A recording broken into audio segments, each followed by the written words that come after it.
Tremble and do not sin. Meditate in your heart upon your bed and be still. Offer righteous sacrifice. Trust in the Lord. Many are saying, "Oh, that we might see some good." Lift up the light of your face upon us, O Lord. You have put joy in my heart more than when their wheat and new wine have yielded abundantly.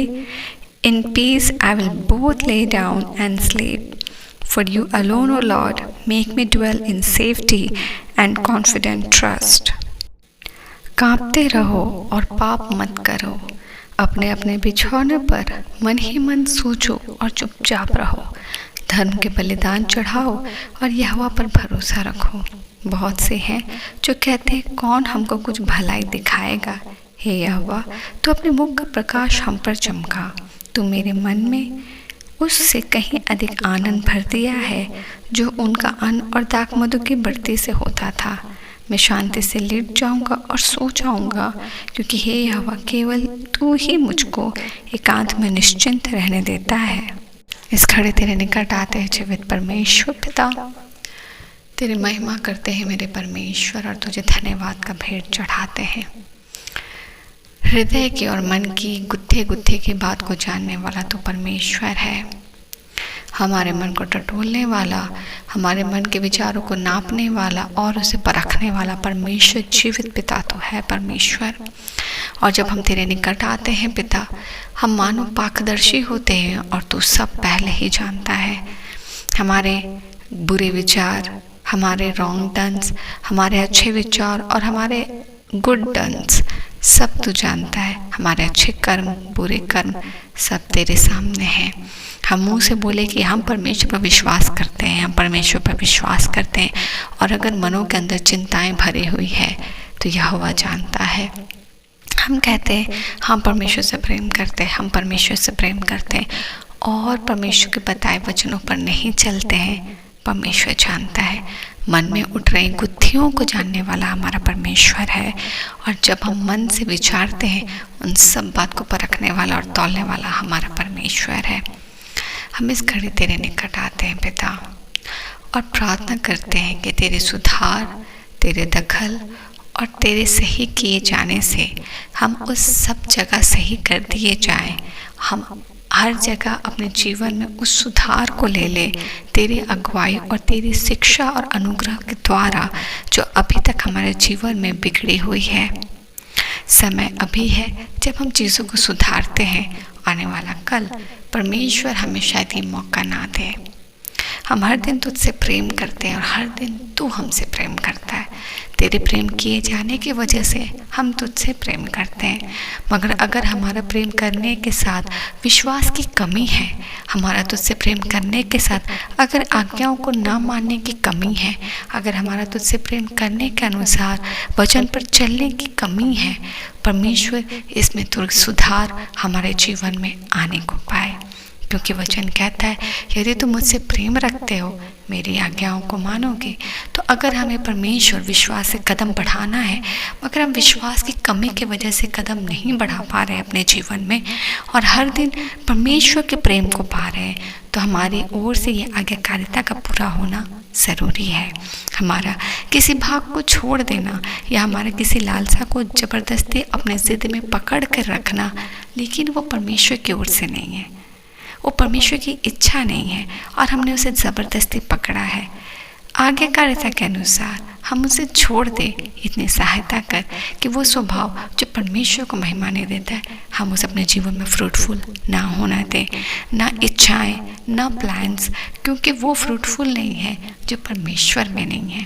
और हर दिन जब हम तेरे प्रेम के भागी हैं तो हमारा जीवन भी तेरे लिए ग्रहण योग्य हो और हम तेरे प्रेम के भागी में आज्ञाकारिता में आगे बढ़ें। यीशु से प्रेम करना और यीशु के अभिषेक को जानना, यीशु को जानना वो अनुग्रह है जो हर एक पर नहीं गिराया गया, हर एक को नहीं दिया गया, मगर जिन मसीह भाई बहनों, विश्वासी भाई बहनों के पास प्रभु यीशु मसीह की अनुग्रह और प्रभु यीशु मसीह के रेवलेशन है और उसने जान लिया कि यीशु का क्रूस का कथा कितना महत्वपूर्ण है, तो वो जीवन बहुमूल्य है। तो वो जीवन का प्रभु यीशु मसीह में परिपक्व होना, यीशु में जड़ पकड़ना और फ्रूटफुल होना आवश्यक है। और यही प्रार्थना है पिता कि हम उस आज्ञाकारिता में बढ़े जो तेरी ओर से निर्धारित किया गया है। अगर हम ओवर स्ट्रेस लेते हैं तो हम परमेश्वर की इच्छा को, उसके कार्य को नहीं होने देने के लिए ऑब्स्टेकल खड़ा करते हैं। हम ओवर वर्क करते हैं, ओवर इन्वॉल्व होते हैं, ओवर इमेजिन करते हैं, या हम ओवर डोज करते हैं। कोई भी चीज़ का परमेश्वर, चाहे ओवर वर्क का है, ओवरलोड का है, ओवर स्ट्रेस का है, ओवर टॉक का है, हो सकता है कि हमारा ज़्यादा करना परमेश्वर को महिमा ना दे।